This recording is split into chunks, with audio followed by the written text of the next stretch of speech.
여러분은 성경을 무슨 재미로 읽으십니까?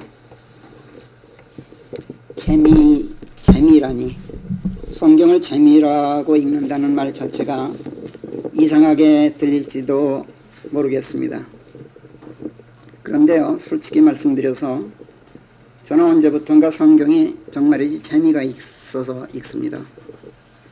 그렇다고 무슨 성경에 무슨 진리가 있다고 해서 또는 영생이 있다고 해서 그것이 재미가 있어서 성경을 재미있게 읽는다, 이렇게 말씀드리는 게 아닙니다.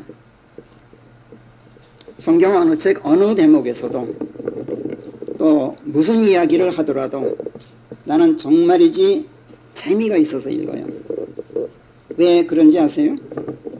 성경 어느 책 어느 대목에서 무슨 이야기를 하더라도 그 이야기 속에서 나를 보고 계신 하나님의 시선을 발견하기 때문에 그래요.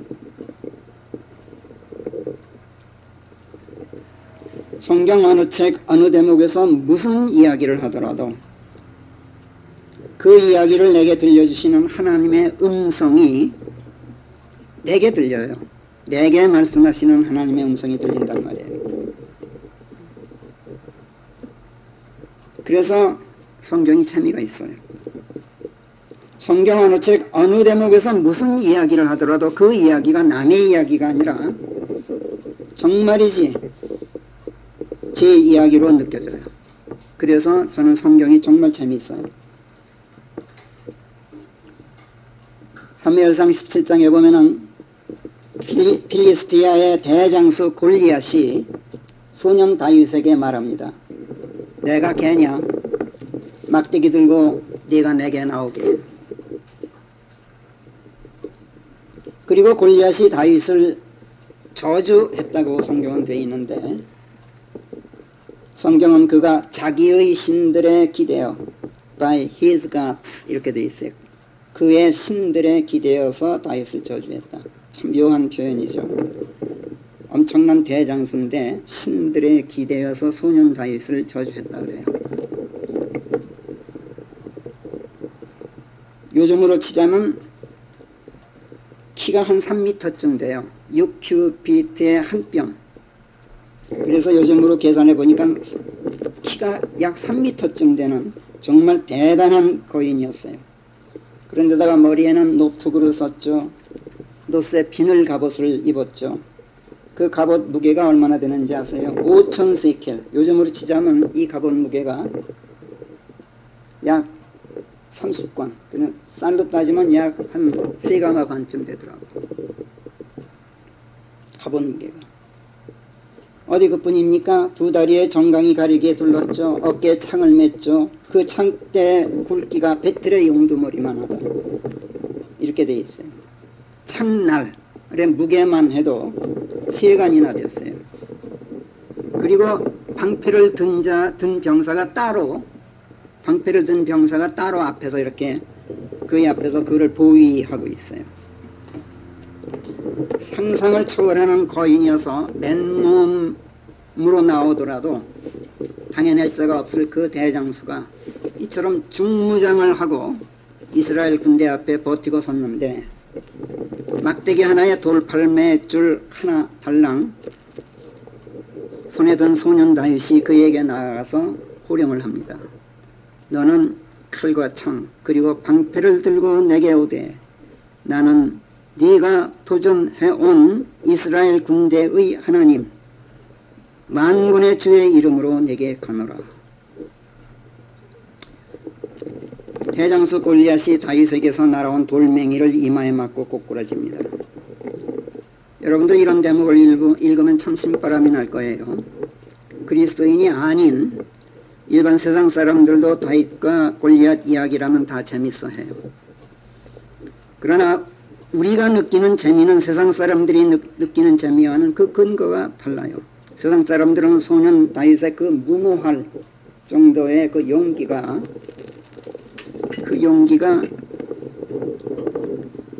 힘을 발휘했다는 것이 재미있어서 이 이야기를 입에 많이 올리죠. 근데 우리는 그것이 재밌는 게 아니라 그 뒤에 계신, 소년 다윗 뒤에 계신 하나님을 보고 재밌어해요. 그만큼 세상 사람들보다 우리의 시야가 넓어요.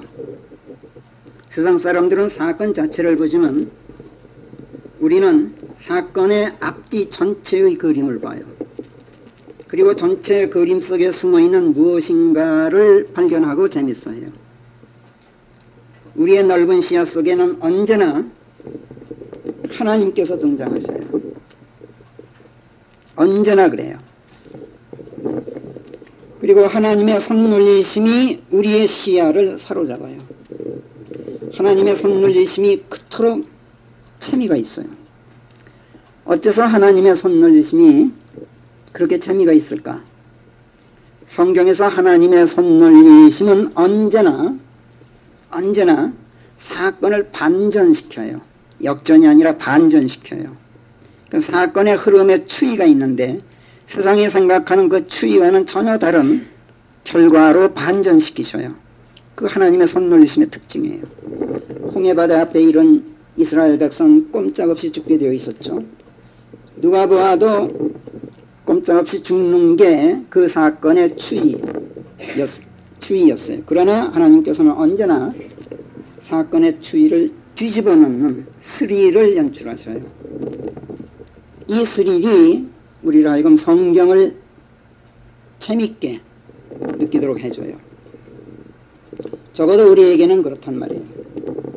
이처럼 스릴을 연출하시는 하나님의 손길은 성경만 재밌게 만드시는 것이 아니라 우리의 삶도 재밌게 만드셔요.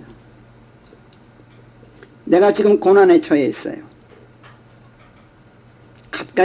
각 사람마다 나름대로의 고난에 처해 있어.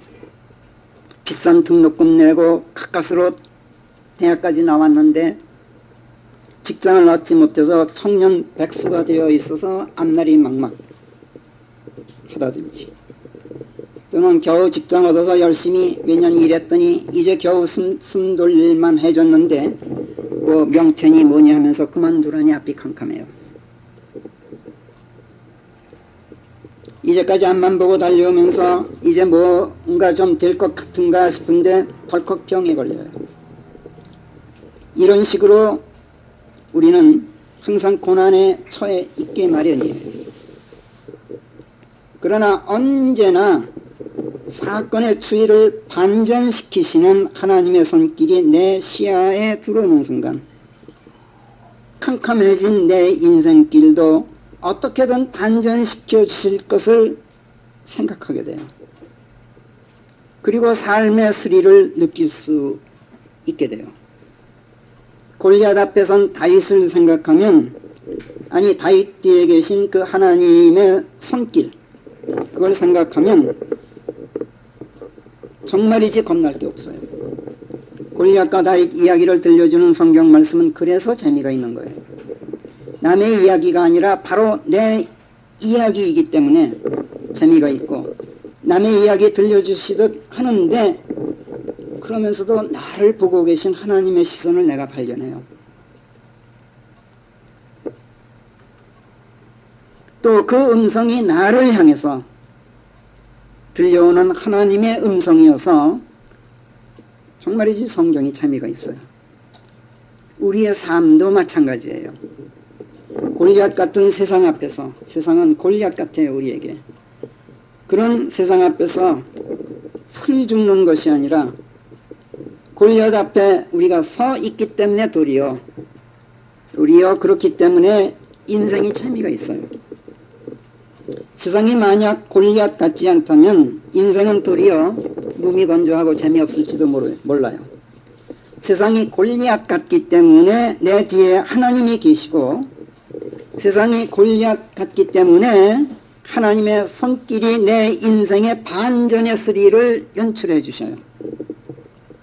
세상이 골리앗 같기 때문에 하나님께서는 지금 여러분에게서 시선을 떼지 않고 계셔요.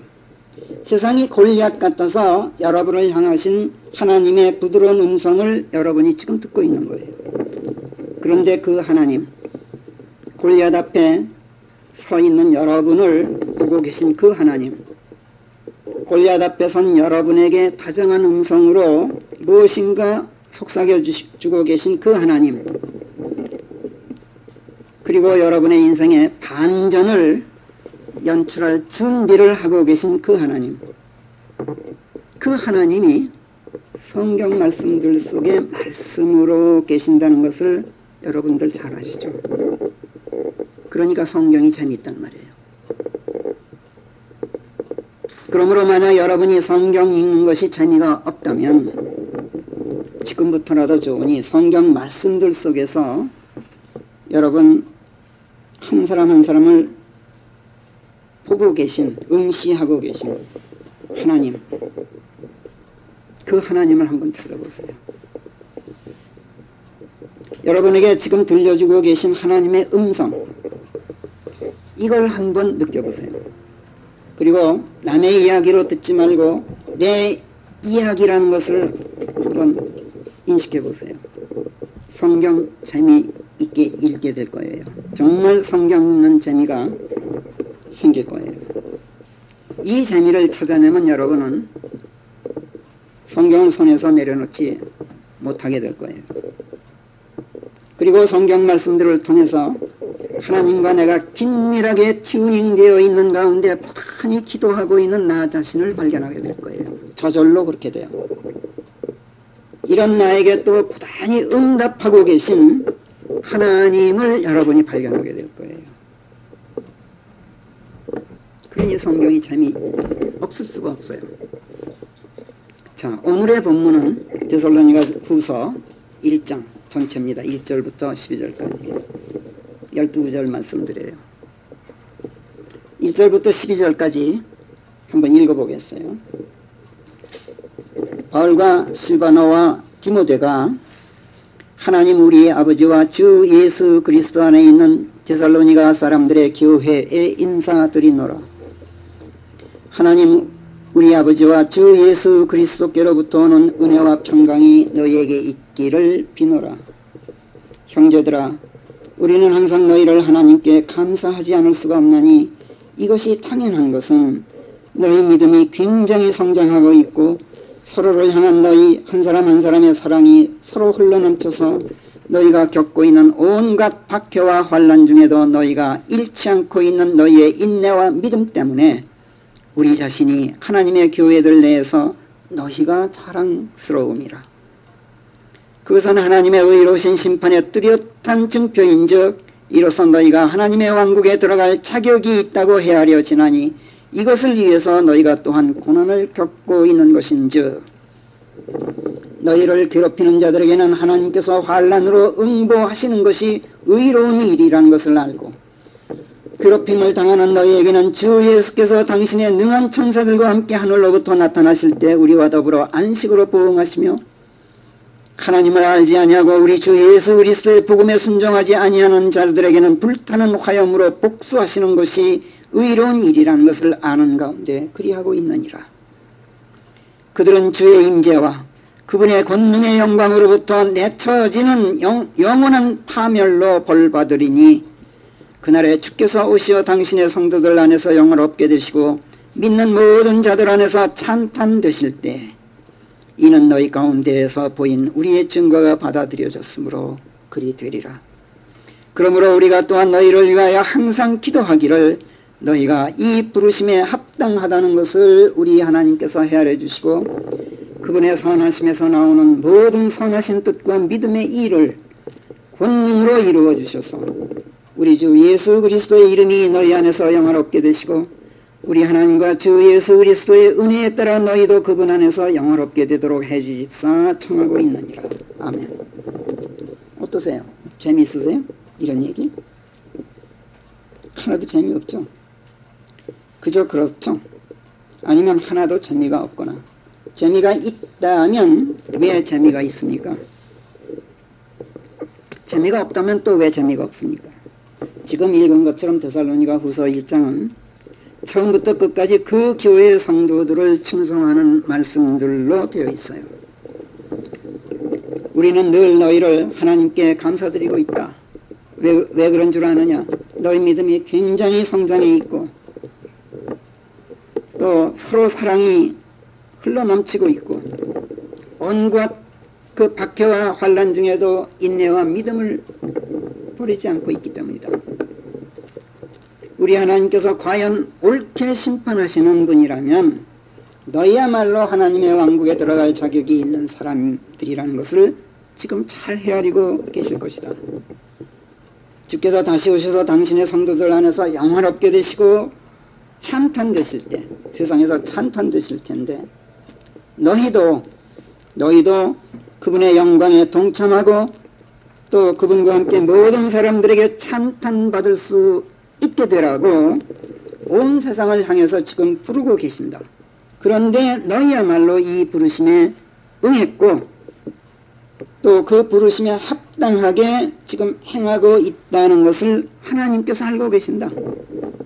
그렇기 때문에 너희는 다시 오시는 예수 그리스도 안에서 영광을 누리며 반드시 안식하게 될 것이다. 또 너희가 그렇게 되도록 내가 늘 기도하고 있다. 이런 내용이에요.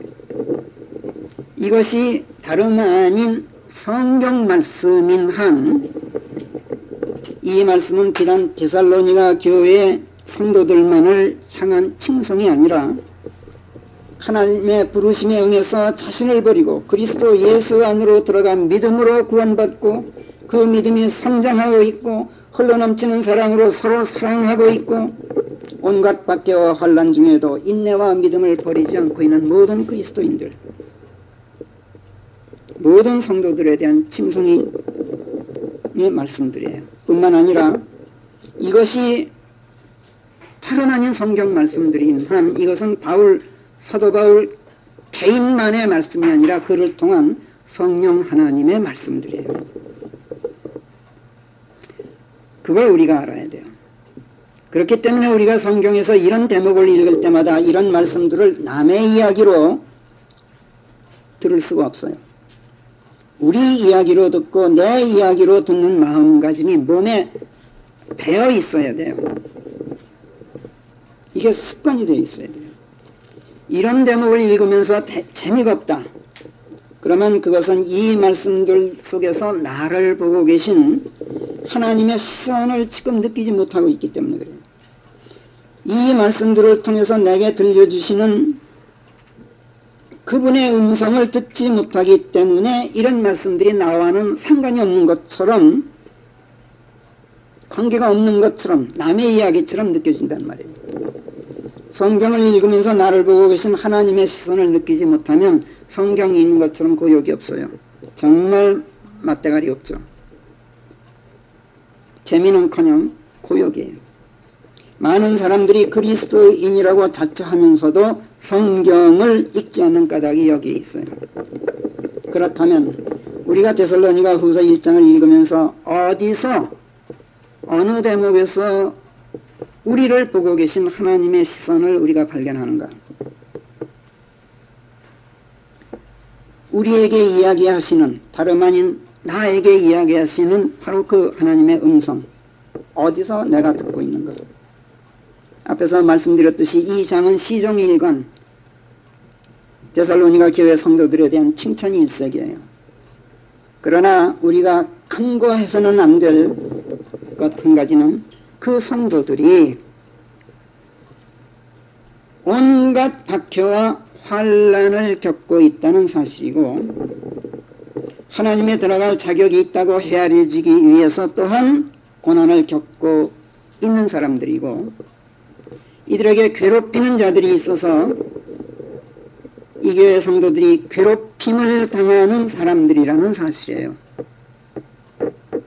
그래서 주 예수께서 당신의 능한 천사들과 함께 하늘로부터 나타나실 때 안식으로 부응하신다는 것은 언젠가 먼 미래의 약속이지 지금 당장 안식을 누리고 있는 것이 절대로 아닌 사람들이에요. 이들을 괴롭히는 박해자들에게는 하나님께서 환난으로 응보하시는 것이 의로운 일로 알고 있어요, 이들이. 그러나 지금 당장은 거꾸로 이 사람들이, 데살로니가 교회 성도들이 믿음이 그렇게 성장해 있고 그렇게 사랑이 흘러넘치는, 그리고 그 인내와 믿음 때문에 하나님의 교회들 내에서 자랑스러움이 되고 있는 이런 성도들이 거꾸로 지금은 환란으로 응보되고 있는 사람들이에요. 이들이 지금 사도 바울을 통해서 칭찬과 함께 받고 있는 약속은 먼 미래를 위한 약속이지 지금 당장을 위한 것이 아니란 말이에요. 뿐만 아니라 지금은 되레 고난을 겪어야 이행되는 약속이에요. 그래서 이들은 지금 고난을 참고 견디고 있는 중이에요. 그리고 이것을 하나님께서 지금 칭찬하고 계셔요. 이들은 지금 분명 고난을 겪고 있고 이런 그들에게 고생 끝에 낙이 온다. 이런 격언 같은 말씀을 지금 하나님께서 들려주고 계신 거예요. 그러면서 지금 너희가 고생하고 있으니 장차 낙을 누리게 될 것은 틀림없다. 이렇게 격려하고 계셔요. 고생 끝에 낙. 이런 것을 우리는 이런 말을 우린 격언 이렇게 말하죠. 격언. 사리에 꼭 들어맞아서 큰 교훈이 될 만한 토막말. 이걸 격언이라고 해요. 격언은 토막 말이지만 많은 경험에서 나오는 아주 깊은 지혜로 인생의 바른 길을 함축적으로 제시하기 때문에 아주 귀한 말이에요. 그래서 황금 같은 말이다 이런 뜻으로 금은 이렇게도 말해요. 사실 성경 말씀들이 모두가 금언들이에요. 예수님께서는 이 시대의 성도들을 향해서 요한계시록 3장 18절에서 이렇게 말씀하셨죠. 나는 너에게 불 속에서 정련된 금을 내게서 사도록 권고한다. 금을 사라 내게서. 이게 무슨 말씀이겠어요? 내게서 하나님의 말씀을 사라. 말씀을 금으로 표현하셨어요. 내가 무엇을 산다, 돈 주고 산다 하면 이게 뭐예요? 그 물건이 내게 꼭 필요하거나 그것이 재미있거나 아무튼 어떤 가치를 지니고 있기 때문에 그 가치를 내가 발견하고 있다는 뜻 아니에요? 무가치하면 내가 뭐하러 물건을 삽니까? 그렇죠? 그렇다면 성경 말씀이 무엇 때문에 가치가 있는가? 무엇이 성경 말씀들의 가치인가? 이렇게 물으면 입에 발린 소리들은 다 잘해요. 무슨 구원이니 무슨 진리니 영생이니 뭐 생명의 말씀 운운하죠. 좋아요. 틀린 말이 아니니까. 그러나 그러기에 앞서서 지금까지 말씀드렸던 것처럼 우선 말씀들이 주는 재미가 그것이 갖고 있는 가치예요. 성경 말씀 재미가 있어야 됩니다. 무슨 재미인지는 이미 앞에서 살펴봤어요. 나를 보고 계신 하나님을 느끼는 재미, 나를 향해서 오직 나를 향해서 말씀하시는 하나님의 음성을 듣는 재미, 남의 이야기가 아니라 내 이야기를 듣는 재미, 그리고 내 인생을 스릴 넘치게 반전시키시는 하나님의 손길을 발견하는 재미, 이것이 성경의 재미이고 말씀들의 가치예요. 그래서 성경 말씀들은 황금 같은 금원들이어서 비싼 돈을 내고라도 살만한 가치가 있어요. 그래서 예수님께서 내게서 금을 사라 이렇게 말씀하셨어요.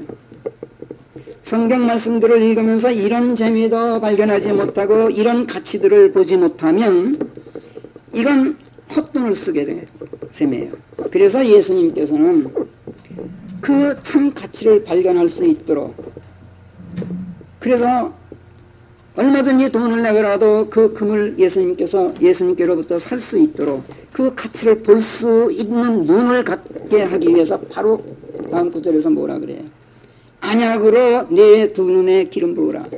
기름 바르라. 같은 얘기인데 저는 그냥 어노인트를 기름 부으라로 번역했어요. 그래야 내가 볼 수 있느니라. 뭐를? 금의 가치를 본다. 이렇게 권고하시잖아요. 성경을 읽으면서 나를 보고 계신 하나님의 시선을 보지 못하고 내 삶의 반전을 가져오시는 하나님의 손길을 보지 못하면 그것은 내가 눈병에 걸려서 시력이 악화되었기 때문이라는 거예요. 이게 예수님의 진단이에요. 설교도 그래요. 설교도. 설교가 뭡니까? 설교란 세상 이야기를 짓거리는 것이 아니라 철두철미 하나님의 말씀들을 전하는 거 아니에요? 설사 세상 이야기를 하더라도 하나님의 말씀들을 전하기 위해서 세상 이야기를 하는 것이 설교예요. 그렇기 때문에 설교를 듣는 사람들은 재미를 느껴야 돼요. 어디서 재미를 느낍니까? 설교자에게 말씀들을 넣어주시는 하나님의 음성이 나를 향하신 음성이라는 것. 설교자의 눈빛이 나를 보시는 하나님의 눈길이고, 설교가 다른 사람 아닌 내 이야기라는 것. 이것을 듣는 데서 재미를 느끼잖아요. 사실 설교자는 설교를 준비하는 단계에서부터 설교를 마치는 단계에 이르기까지 항상 성도들 한 사람 한 사람을 머리에 떠올리면서 준비하는 그런 숙성이 있어요. 아, 이 말씀은 하나님께서 박 형제에게 지금 하시는 말씀일까? 아, 이 말씀은 김자매가 꼭 들어야 할 말씀이나, 아, 이 말씀은 이 집사가 꼭 들어야 할 말씀인데 이 집사가 예배에 불참하면 어떡하나. 설교자는 늘 이런 생각을 하면서 설교 준비를 하고 이런 식으로 성도들 한 사람 한 사람을 보면서 설교를 해요. 그리고 그 한 사람 한 사람에게 자기를 통해서 시선을 보내고 계시는 하나님을 느끼고 그걸 감사하면서 설교를 해요. 이에 대해서 하나님께 감사하는 마음이 없으면 설교를 할 수가 없어요. 그리고 볼 눈이 있고 들을 귀가 있는 성도들 같으면 성경을 읽으면서 또는 설교를 들으면서 자기를 보고 계신 하나님을 보고 자기에게 말씀하고 계신 하나님의 음성을 듣게 마련이에요. 그리고 성경의 재미, 설교의 재미를 느껴요. 그렇지 못하면 성경은 그 가치가 굴러다니는 잡동사니 책이나 다를 바가 없고 설교는 아무리 들어도 졸음이 올 뿐이에요. 예수님께서는 마태복음 11장 19절에서 지혜는 오직 지혜의 자녀들에게만 그 옳음을 인정받는다 이렇게 말씀하셨어요. 지혜는 아무에게나 지혜가 아니라 그 지혜가 지혜인 것을 볼 줄 아는 사람들에게나 지혜다. 그리고 그 지혜에 따르는 자들에게만 지혜다. 이런 말씀이에요. 금어는, 격언은 토막말이면서도 많은 경험에서 나온 깊은 지혜로 인생의 바른 길을 함축적으로 제시하는 고귀한 말이다. 이렇게 아까 제가 말씀드렸어요. 그러나 그 지혜를 볼 줄 아는 눈이 없으면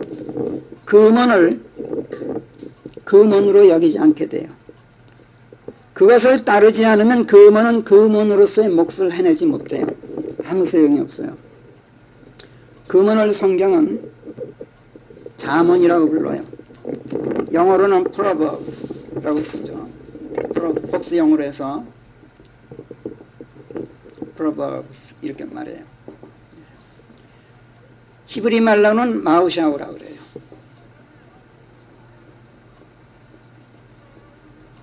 히브리어로.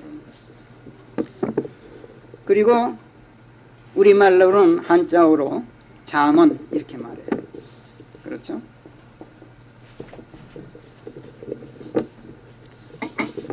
proverbs란 이 pro란 말은 앞이다 이런 얘기예요. 앞. verbs는 정자민의 verb가 뭐예요? 동사 아니에요. 동사. 움직임. 앞서서 나가는 자, 앞서서 움직이는 자, 앞장선 자라는 뜻이에요. 앞서가면서 인도하는 것, 앞선 말 이런 뜻이에요. 그러니까 잠언이란 proverbs란 나를 인도해 주는 말씀이다 이런 뜻이 돼요. 마우샤브란 뭐냐면은 아주 빼어난 말, 뛰어나게 우뚝 솟아있는 말 이런 뜻이에요.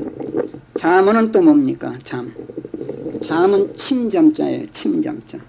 침잠의 말씀은 바늘로 찌르듯이 따끔한 말씀 이런 뜻이에요. 잠언. 그러니까 어느 나라 언어로 표현하더라도 잠언 그러면 금언, 격언 그러면 지혜를 볼 줄 아는 사람이 예수님께서 말씀하셨듯이 지혜를 볼 줄 아는 사람이 그 빼어난 지혜를 보는 인정하는 하나님의 말씀들이다. 잠언은 그런 뜻이에요. 하나님의 말씀들이 아니고서야 어떻게 우뚝 솟아 있는 빼어난 말이라 할 수 있겠으며 어떻게 하나님의 말씀들이 아니고서야 앞서 나가며 나를 인도하는 말씀이라고 하겠어요. 그렇잖아요. 또 하나님의 말씀들이 아니고서야 어찌 폐부를 찌르는 따끔함을 느끼게 해주는 말씀이라 할 수 있겠어요. 그렇잖아요. 그 성경에는 또 잠언이라는 그 책이 또 따로 있어요. 전체 31장으로 되어 있는 915절이에요. 전부가. 슬기로운 아들은 아비의 행복이요 어리석은 아들은 어미의 슬픔이라. 여름에 거두는 자는 슬기로운 아들이요 수확철에 잠자는 자는 부끄러운 아들이라. 바보는 말이 많아 망하느니라. 미움은 분란을 일으키나 사랑은 모든 죄를 덮느니라.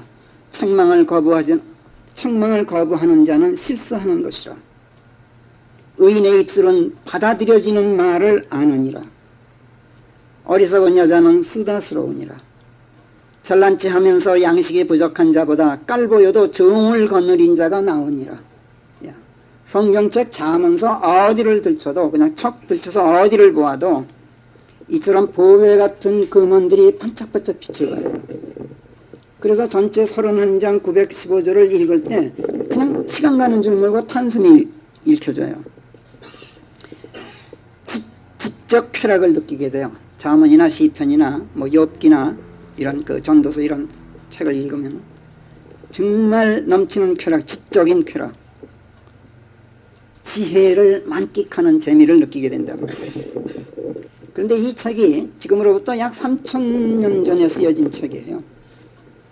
그거 생각하면 참 옛사람들의 지혜가 얼마나 깊고 넓고 또 높았던가를 알게 돼요. 절로 고개가 숙여져요.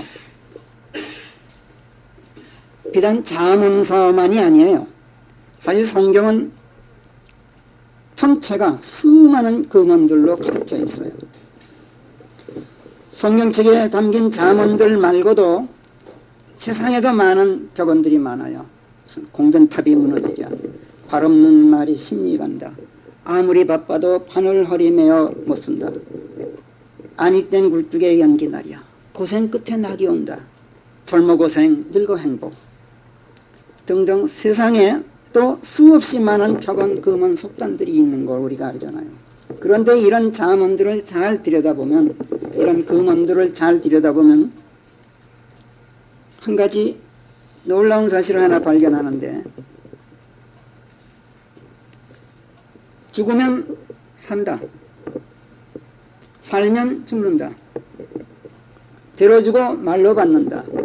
이런 식으로 반어적 구성으로 되어 있어요. 서로 반대말을 대치시켜놔요.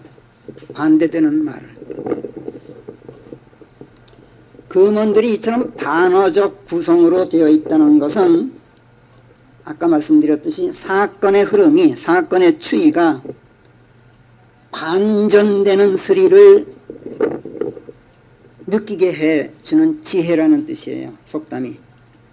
그 지혜를 우리가 성경에서 느낄 때 항상 반전시키시는 예상의 결과를 가져오시는 하나님의 손길을 보는데 그 손길이 나를 위한 손길이라고 느꼈을 때 그냥 짜릿한 스릴을 느껴요.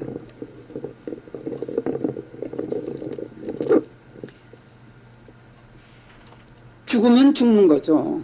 그렇잖아요. 이게 사건의 추이 아니에요. 그런데 성경은 죽으면 산다.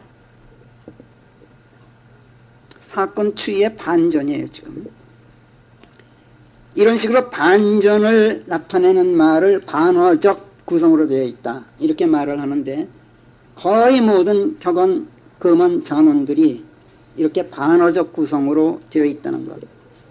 이거를 우리가 알게 돼요. 이게 뭘 말합니까? 인생의 성공 실패가 겉으로 보이는 것과는 사뭇 다르다.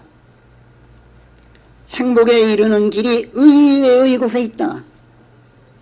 이걸 가르쳐 주는 거예요. 정말로 성공하고 싶으냐? 정말로 행복해지고 싶으냐? 그렇다면 사람들이 거들떠보지도 않는 데서 그 길을 한번 찾아봐라. 실패할 것 같아서 사람들이 다 싫어하는 일들, 너는 거기를 한번 잘 들여다봐라. 어떤 일이 하기 싫으냐? 그러면 등 돌리지 말고 오히려 다시 한번 그 일을 곰곰이 생각해봐라. 격언들이 가르쳐주는 지혜의 핵심은 대체로 이런 식이에요.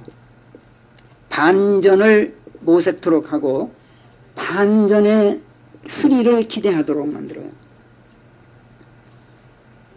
예수님께서 마가복음 12장 10절에서 이렇게 말씀하셨죠. 건축자들이 버린 돌이 모퉁이의 머릿돌이 되었다. 한 말씀을 너희는 읽어보지 못했느냐, 이렇게 말씀하셨어요. 건축자들이 건축재료로 쓸 돌이라면 전문가들 아니에요. 그러니까 그 사람들이 버렸다 그러면 그 돌은 못 쓰는 돌이에요. 틀림없이. 그게 일반적인 상식이란 말이에요. 그런데도 하나님께서는 반전을 통해서 그 쓸모없는 돌이 사실은 대단히 귀한 돌이라는 것을 증명하셔요.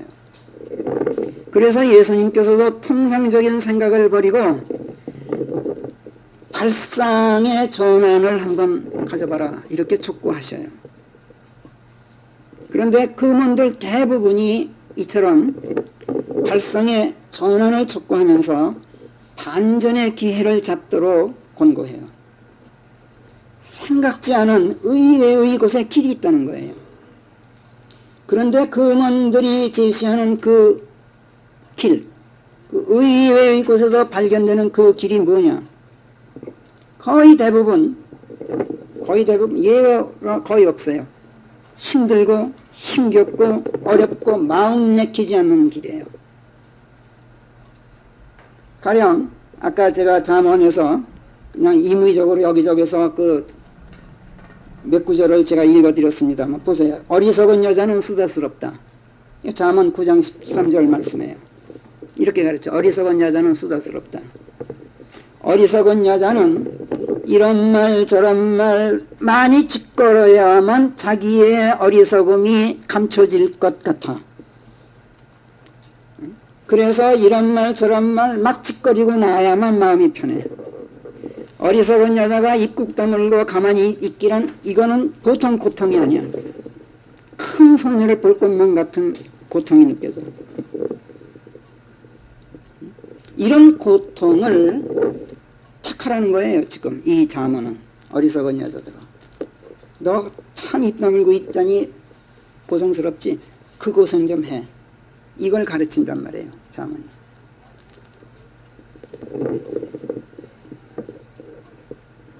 책망을 거부하는 자는 실수하는 것이라. 세상에서 책망을 거부하지 않고 가만히 듣고 있는 것처럼 괴로운 일이 어디 있습니까? 정말 싫죠. 듣기도 싫을 뿐만 아니라 가만히 듣고 있으면 그 책망이, 내 잘못을 꾸짖는 그 책망이 가만히 듣고 있으면 내 책망을 내가 스스로 인정하는 것 같아서 괴로워. 뭐 반발이라도 해야만 마음이 풀린단 말이에요.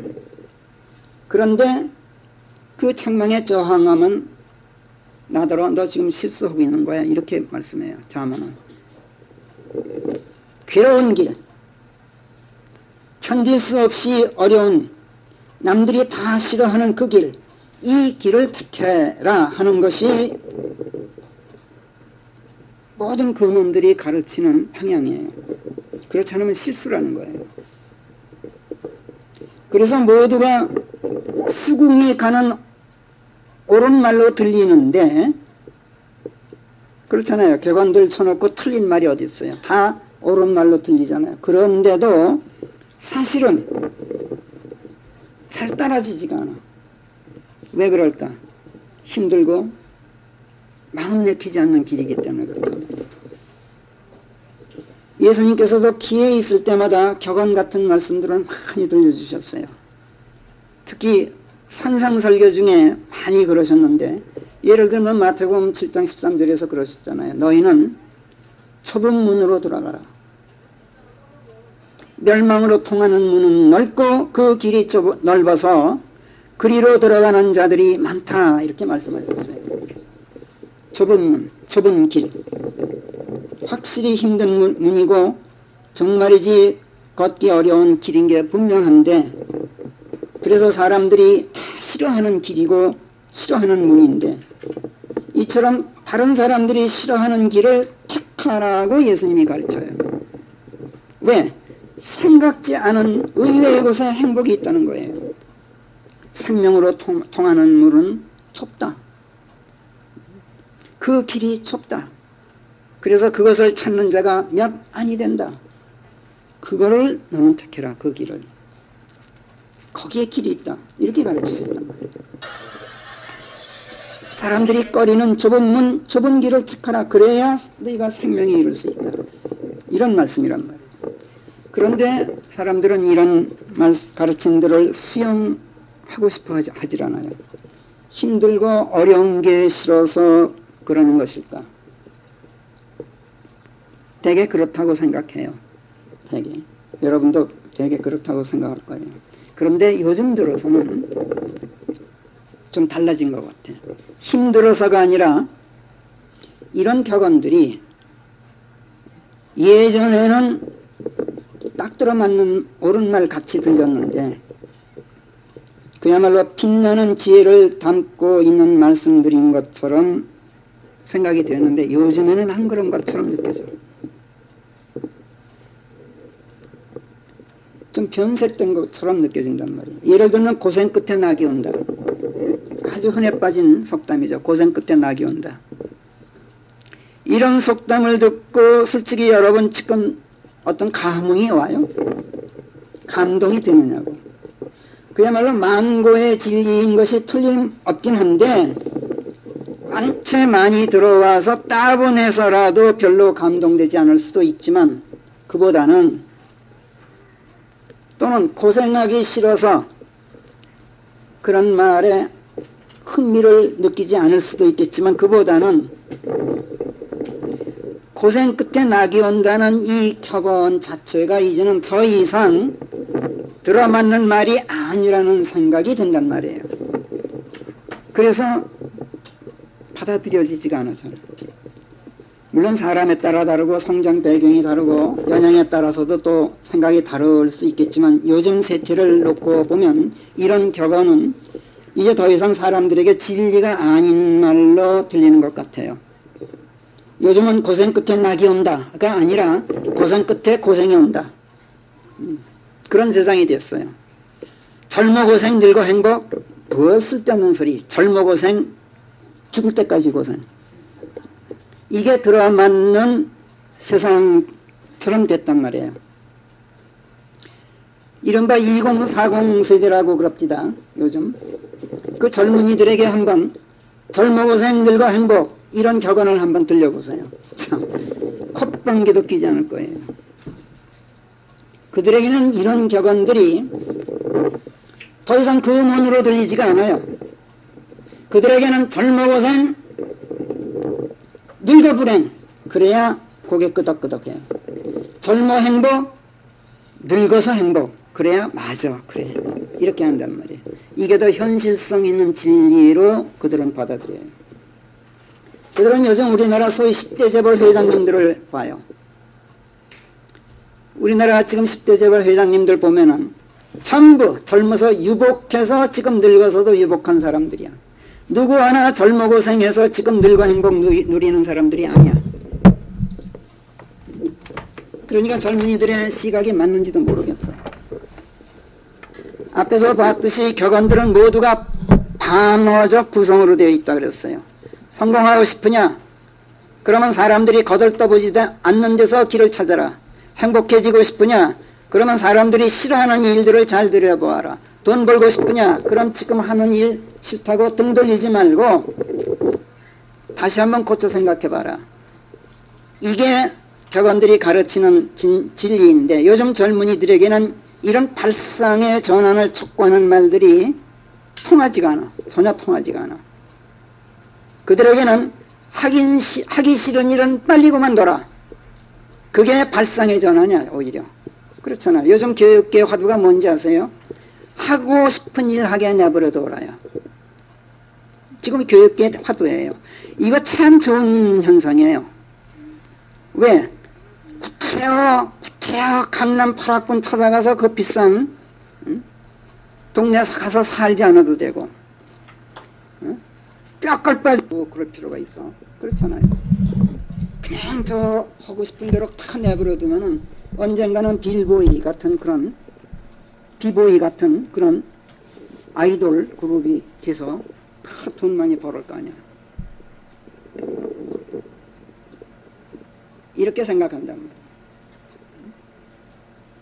요즘 젊은이들은 마이크로소프트의 무슨 빌 게이츠를 선망한다든지 애플의 무슨 스티브 잡스를 갈망해요. 그렇게 되기를. 그러면서 봐라, 이 사람들 하기 싫은 공부 그 자리에서 때려치고 하기 싫은 일 다 때려치고 차고에 틀어박혀서 자기가 하고 싶은 일 그거를 찾아 매달린 끝에 성공을 거둔 사람들 아니냐 이렇게 말해요. 젊은이들만 그런 게 아니에요. 요즘에는 자식들에게 하고 싶은 일 하게 내버려 두는 게 좋지 않을까라고 거의 모든 어른들이 생각하게 만드는 그런 시대예요. 그래서 참 바람직하단 말이에요. 아까 말씀드린 대로. 그거야말로 발상의 대전환인 것 같아. 그래서 오히려 지혜가 번뜩이는 격언들은 이전 시대에 맞지 않는 것처럼 보인단 말이에요. 격언들이 제시했던 그 의외의 곳이 그야말로 의외의 곳으로 변질되었어. 금원들이 촉구하는 그 발상의 전환이 거꾸로 발상의 전환이 되어서 다시 돌아왔어. 그러니까 결국은 금원이 아니게 됐단 말이에요. 그래서 금원 같은 성경 말씀들이 아무리 많은 진리들을 제시하고 아무리 깊은 지혜들을 가르쳐도 이제는 더 이상 귀에 들어오지 않는단 말이에요. 재미가 없어. 우선 재미가 있어야 성경을 읽을 거 아니야. 설교도 듣고. 진리가 더 이상 진리로 받아들여지지 않는 세상에 지금 우리가 살고 있어요. 생명의 말씀이 더 이상 그 가치를 인정받지 못하는 세상에 우리가 놓여 있단 말이에요. 젊은이들이야 인생을 아직 충분히 살아보지 못해서 그렇다 합시다. 그런데 인생을 많이 살아본 끝에 경험을 통해서 이런 격언들의 지혜가 참으로 지혜요 진리가 정말 진리라는 것을 삶을 통해서 충분히 겪어보고 확인했을 법한 어른들도 이제는 이런 격언들을 젊은이들에게 들려주고 싶은 생각이 없어. 왜? 자기부터가 공감이 안 가니까. 그야말로 너 하고 싶은 대로 해라 하고 내버려 두는 것이 훨씬 좋은 교육 방법인지도 몰라. 이렇게 생각한단 말이에요. 내버려 두면 저희들이 알아서 결국은 뭔가 뚝딱거려서 뭔가 해낼 것 같아. 과연 그럴까? 어디에 문제가 있는 것일까? 시대가 변함에 따라서 가치관이 달라졌다 이렇게들 말해요 사람들이. 근데 저는 그렇게 보질 않아요. 가치관이 달라진 게 아니라 가치관 자체가 없어졌어요. 가치관이 있다 하더라도 그 가치를 재는 그 생각의 스펙트럼이 너무 좁아졌어. 그 가치의 처음부터 끝까지 그 가치의 길이를 재는 자의 그 스팬이 너무나 짧아졌단 말이에요. 전체를 보질 않아요. 요즘에는 그냥 쌀가마니 그 쌀 품질 검사를 할 때 쌀가마니 한가운데 그걸로 푹 찔러가지고 탁 한가운데 보고서 등급을 매기잖아요. 그 식으로 그냥 어느 한 곳 툭 찔러보고는 그게 전부인 것으로 판단하는 시대란 말이에요. 지금 가치를 발견하는 눈이 없어졌고 가치를 재는 그 스팬이 폭이 너무 좁아졌어. 그러니까 어느 한 단면만 봐. 우리나라 10대 재벌 총수들이 젊어고생 늙어 행복이 아니라 젊어고생 안 해봐서 늙어서도 잘 사는 것처럼 보이죠. 그것만 보니까 그래. 그 선대까지만 봐. 더도 말고. 어? 그 그룹을 일으킨 선대만 들여다보라고. 그러면 생각이 달라져.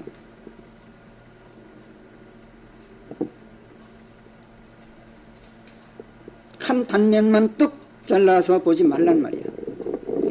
어떤 재벌그룹 총수가 젊어서 고생 안 했기 때문에 늙어서도 떵떵거리고 살게 된 것 같지만 시야를 조금만 더 넓혀서 그 선대들만 보더라도 그들의 아비 누구는 이 고생 저 고생 쌀가게 끝에 술도가로 시작해서 자식들에게 큰 기업을 남겼고 사실이 그렇잖아요. 그들의 아비 누구는 제 집 소 훔쳐 팔고 도망 나와서 구멍가게로 시작해서 후손들에게 세계적인 재벌그룹을 만들어서 넘겼어. 그렇잖아요. 어떤 사람은 가루치약 만들어서 파는 것으로 시작해서 여러분들 가루치약 알죠? 옛날에. 난 요즘 그게 그리워. 그게 좋은 것 같아. 더 잘 닦이는 것 같아. 그 가루치약, 라키치약이라는 거 있지. 그거 만드는 것으로 시작해서 세계적 기업으로 이렇게 해서 후손들에게 남겼어. 조그만 스팬을 넓혀서 보면 젊어고생 늙어 행복이 딱 들어맞는 그 음은 그대로 되었단 말이에요. 근데 사람들은 그 생각의 스펙트럼을 좁혀가지고 앞뒤 좌우 거두절미 다 잘라버리고 여기만 들여다봐. 그리고 판단을 하려고 그래. 그리고 그것이 가치의 전체인 것으로 착각을 해. 착시 현상이 일어난단 말이에요. 빌 게이츠니 무슨 스티브 잡스니 하는 사람들이 최고의 대학들을 그만두고 차고에 틀어박히게 된 것 잘 생각해 보라고. 그야말로 고생을 택한 사람들이에요. 남들이 싫어하는 길, 다 버리는 길, 거들떠보지도 않는 길로 들어선 사람들이에요. 그렇잖아요.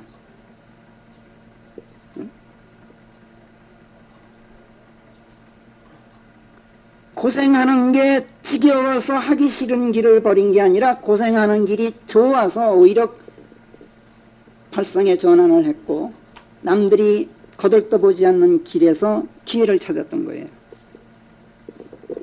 그리고 반전을 연출한 사람들이에요.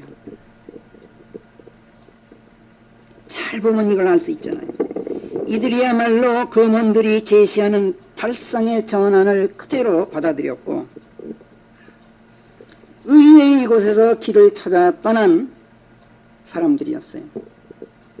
그런데 사람들은 이렇게 보려고 하지 않고 어느 한 번만 딱 잘라서 본단 말이에요. 그렇기 때문에 전체 그림을 못 봐요. 시야의 스팬이 한 반뼘도 안 돼. 생각의 스펙트럼이 손바닥보다도 더 좁아.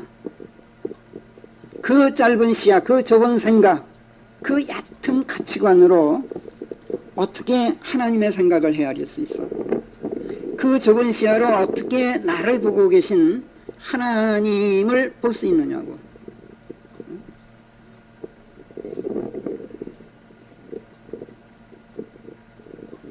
그렇게 좁고 짧고 얕은 생각의 스펙트럼으로는 그 옛날 노아로 하여금 세상 끝을 보게 하셨던 하나님을 이해할 수가 없어. 그야말로 아브라함으로 하여금 대평원의 지평선 끝을 바라보게 하셨던 하나님, 코앞에 보지 말고 그 멀리 대평원을 보게 하셨던 하나님을 우리가 이해하지 못하게 돼. 그렇게 좁은 시야를 가지고는 저 멀고도 먼 메소포타미아를 향해서 고향 땅을 버리고 하란 땅 파단 아람으로 멀리 떠나보내신 야곱을 외삼촌 라반에게 그렇게 만드신 하나님의 깊은 뜻을 헤아릴 도리가 없게 돼요.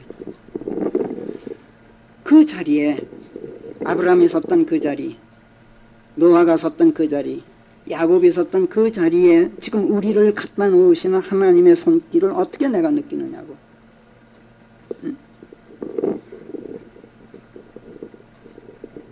그래서 성경은 재미가 하나도 없는 책이 되고 말고 성경의 잠언들이 하나도 내 귀에 들어오지가 않는 거예요. 자, 하나님께서 지금 데살로니가 교회 성도들에게 말씀하셔요. 너희를 괴롭히는 자들에게는 하나님께서 환난으로 응보하시는 것이 의로운 일이라는 것을 너희가 지금 알고, 괴롭힘을 당하는 너희에게는 주 하나님께서 당신의 능한 천사들과 함께 하늘로부터 나타나실 때 우리와 더불어 안식으로 보응하시며 하나님을 알지 아니하고 우리 주 예수 그리스도의 복음에 순종하지 아니하는 자들에게는 불타는 화염으로 복수하시는 것이 의로운 일이라는 것을 아는 가운데 너희가 또한 고난당하고 있는 것이다. 그런즉 그러므로 우리가 또한 너희를 위하여 항상 기도하기를 너희가 이 부르심에 합당하다는 것을 우리 하나님께서 헤아려 주시고 그분의 선하심에서 나오는 모든 선하신 뜻과 믿음의 일을 권능으로 이루어 주셔서 우리 주 예수 그리스도의 이름이 너희 안에서 영화롭게 되시고 우리 하나님과 주 예수 그리스도의 은혜에 따라 너희도 그분 안에서 영화롭게 되도록 해주십사 하고 청하고 있다. 서두에서 이미 말씀드렸듯이 이런 말씀들이 성경에 수록된 말씀들이에요. 성경, 다른 책이 아니라. 그렇다면 이 말씀은 비단 데살로니가 교회 성도들만이 아니라 지금 이 시대의 우리에게 하시는 말씀이라는 것을 금방 우리가 알죠. 성경 말씀입니다. 그런데 그 내용이 고생 끝에 낙이다, 이런 격언이에요. 지금 데살로니가 교회 성도들한테 그러고 있잖아요. 또 지금 고생하고 있지, 걱정마, 낙이 와. 아주 지극히 단순하고도 평범한 격언 같은 말씀으로 되어 있어요. 여러분, 이런 말씀들이 지금 여러분을 향하신 하나님의 말씀들이라는 느낌이 들어요, 안 들어요?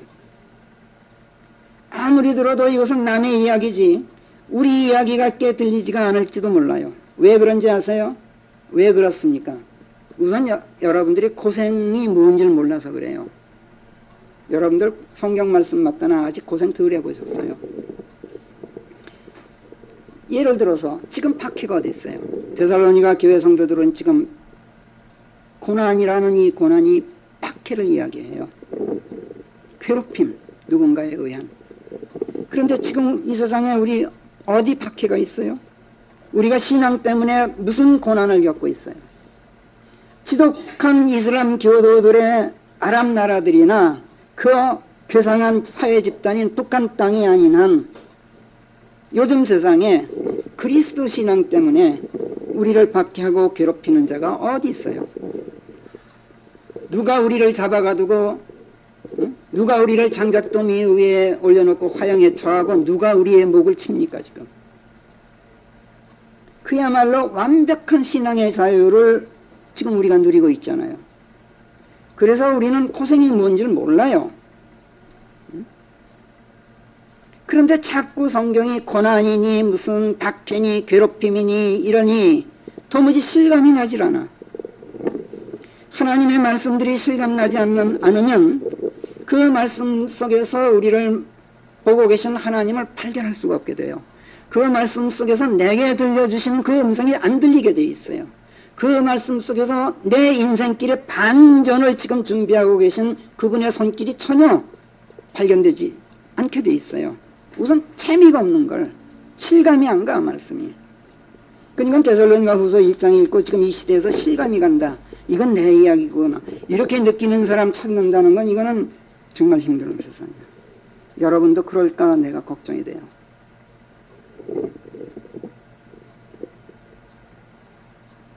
나 역시 시야의 스팬이 반뼘도 안 되고, 스팬이라는 것은 요 한 뼘 길이를 말해요. 아까 저 골리앗의 키가 6큐빗에 한 스팬 더 있었다 이렇게 성경에 해요. 스팬, 큰 뼘을 얘기해요. 생각의 스펙트럼이라는 것은 그 넓이를 얘기해요. 보남파천 오죽발 햇빛의 모든 광역대, 그거를 스펙트럼이라고 그러죠.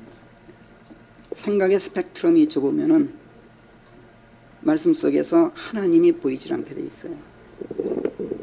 그래서 재미가 없단 말이에요. 자, 왜 그렇게 되었는가? 왜 실감이 나지 않고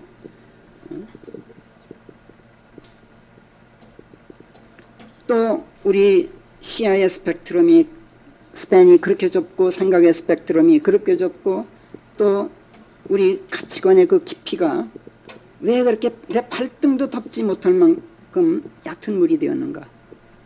세 가지만 짚어볼게요. 우선 그 이유를. 첫째는 우리가 왜 고난을 모릅니까 지금? 고난을 겪어보지 않아서 왜 고난을 겪어보지 않았다고 생각하시느냐고. 김수경 자매님 고난 겪어보셨어요? 네? 언제? 2000년 전에 예수님이 겪으셨어요. 왜 그걸 생각 못하느냐고. 왜? 어? 우리 때문에 온갖 치욕을 감내하시고 죽기까지 순환당하신 우리 예수 그리스도의 그 고난을 왜 곰곰이 한번 생각 못해보느냐 말이에요. 이것을 마치 남의 일처럼 여길 뿐, 그것이 내가 당했어야만 했던 그 고난이라는 생각을 우리가 전혀 하지 않고 있단 말이에요. 그러니까 고난이 뭔지를 모르는 거야. 그만큼 우리의 생각의 스펙트럼이 좁아졌다는 얘기예요. 2000년 전까지 한번 올라가 보라고. 먼 시간이 아니잖아. 성경에 보면 바로 코앞에 있잖아. 2000년 전이. 그 아픔이, 그분이 당하셨던 그 아픔이 내 아픔이 되지 않으면 어떻게 내가 그분 안에 들어가 있다고 말할 수 있느냐고. 이게 첫째예요. 둘째는 요즘 세상에 신앙으로 인한 박해가 없다고 했죠?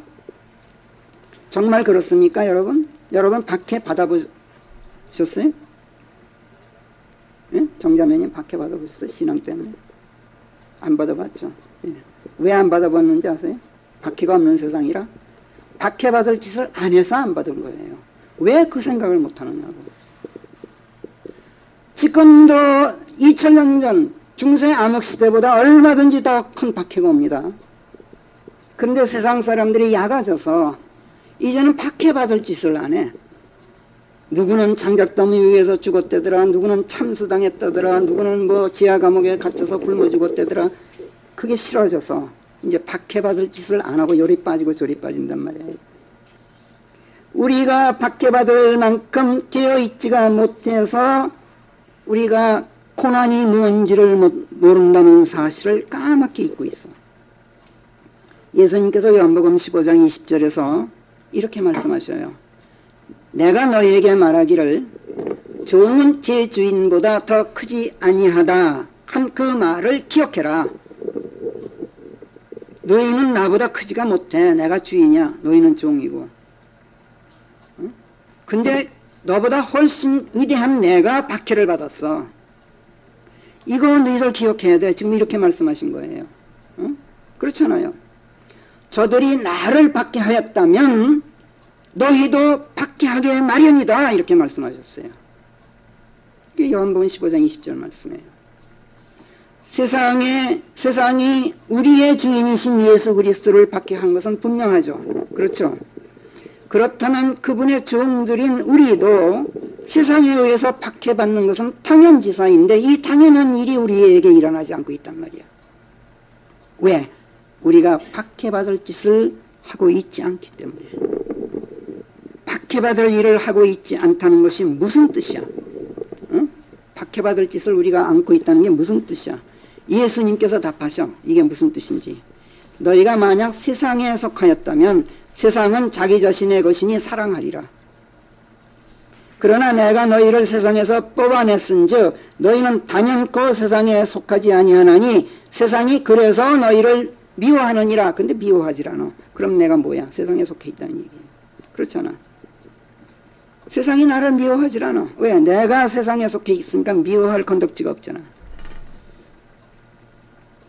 예수님께서 그렇게 말씀하신단 말이에요.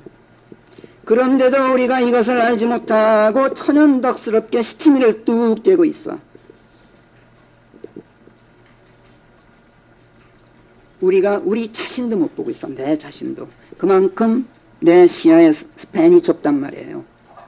그만큼. 내 생각의 스펙트럼이 그렇게 좁다고 지금.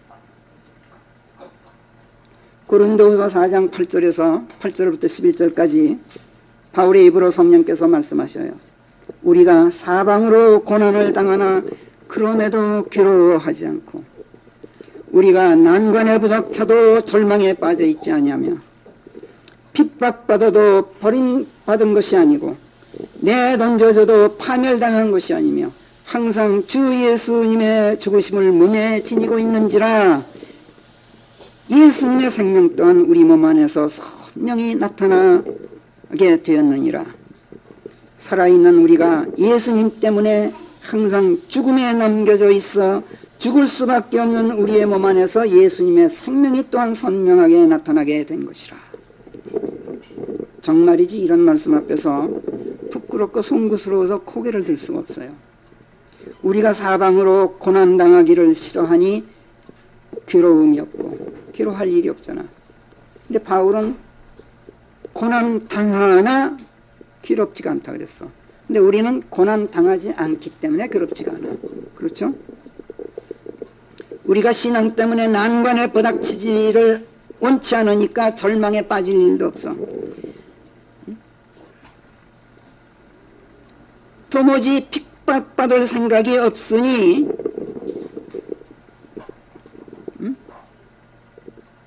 버림받은 이가 없어 세상에서. 그러나 예수님의 눈으로는 그것이 바로 버림받은 거예요. 하나님께는. 그렇잖아요.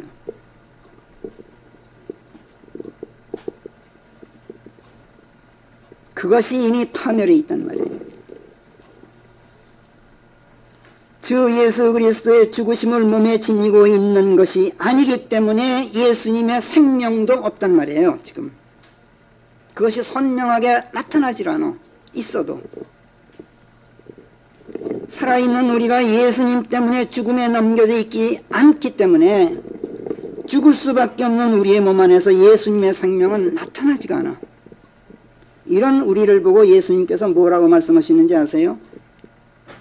요한계시록 3장 1절에서 내가 안다.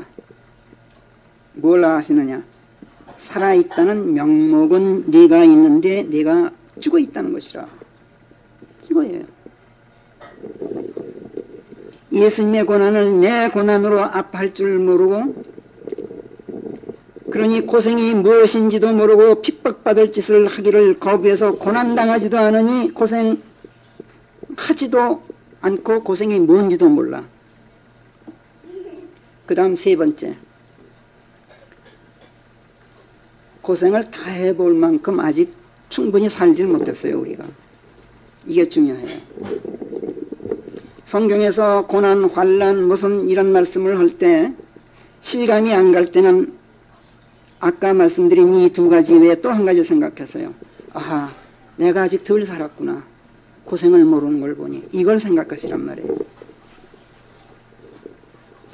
돌아보건대 우리는 지난 8년 동안 무수히 많은 새로운 진실들을 새롭게 조명받으면서 성경에서 새로운 사실들을 찾아냈어요. 그래서 지난날 듣고 배웠던 수많은 오류들을 바로잡아 왔어요. 매주일마다 그랬어요. 제 기억이 옳다면 매주일마다 예외가 없었어요. 그런데 이 새로 발견한 진실들이 아직은 지금 우리 안에만 간직되어 있을 뿐이지 세상에 선포되지는 않았어요. 그렇죠? 그러나 언젠가는 아까 우리 이승우 형제님 기도하셨듯이 우리가 그 그릇된 가르침들로 종교화된 이 유사 그리스도인들이 판을 치는 이 기독교라는 이름의 종교인들에게 진실을 반드시 알려야 할 사명을 우리가 지금 받고 있어요. 이 소명을 이행하기 시작하는 순간 우리는 이루 말할 수 없는 저항에 부닥치게 돼 있어요. 두고 보세요. 그러나 우리는 이 저항에 맞서 싸워야 돼요. 이것은 그야말로 일대 결전이 될 거예요. 우리는 이 결전이 지금 우리가 진행하고 있는 바른 성경, 공인력 정본, 킹제임 성경이 반포되는 날부터 시작될 것으로 예상하고 있어요. 그때 우리의 고난이 시작될 거예요. 우리는 아직 골리앗 앞에 서 있는 소년 다윗이 아직 못 되고 있어요. 그러나 언젠가는 골리앗을 향해서 호령하면서 결전에 임하게 될 거예요. 지금 성령께서는 우리에게 이 결전에 대비할 태세를 맹렬히 준비시키고 계셔요. 그리고 고난을 견뎌낼 힘을 또 축적해 주고 계셔요. 그리고 데살로니가 후서 1장에서 우리에게 미리 말씀하시는 거예요. 너희가 겪고 있는 온갖 박해와 환난 중에도 너희가 잃지 않고 있는 너희의 인내와 믿음을 내가 본다. 그래서 하나님의 교회들 내에서 나는 너희가 자랑스럽다 하고 미리 말씀하고 계셔요. 우리에게. 지금 너희야말로 하나님의 왕국에 들어갈 자격이 있다고 헤아려진다. 이것을 위해서 너희가 지금 고난을 겪고 있다. 아직 겪고 있질 않아. 이 다음에 이제 겪게 될 것은 미리 말씀하신단 말이에요. 너희를 괴롭히는 자들에게는 하나님께서 환난으로 응보하실 것이다.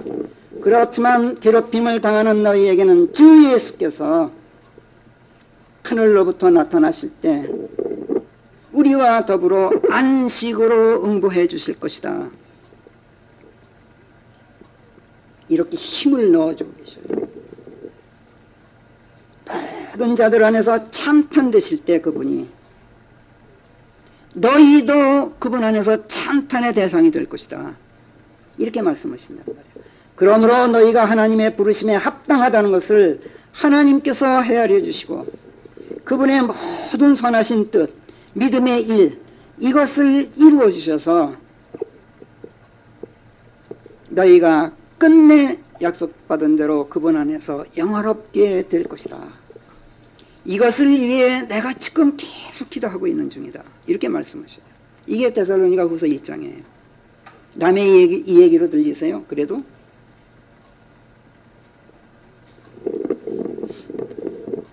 공인력 정본 킹제임 성경이 반포되어서 바른 진리, 지혜가 번뜩이는 하나님의 금음들이 모든 그릇된 것들을 바로잡을 때 우리에게는 엄청난 박해가 가해질 거예요. 그날 성령께서는 우리에게 이렇게 지금 읽어드린 것처럼 이렇게 우리에게 힘을 불어넣고 계셔요.